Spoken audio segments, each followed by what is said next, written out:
Using a jackhammer. First time doing it.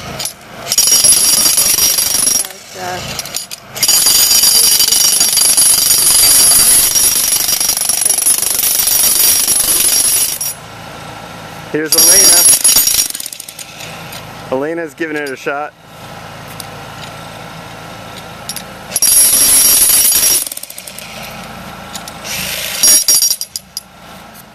So here's the bulkhead area. We took it down with the jackhammer so that it's just below grade, and we'll be able to fill it in with dirt and sand and make it all even, so when we insulate there won't be any weird bumps or dips or anything. So first time for David and I using the jackhammer, and got about a few inches below.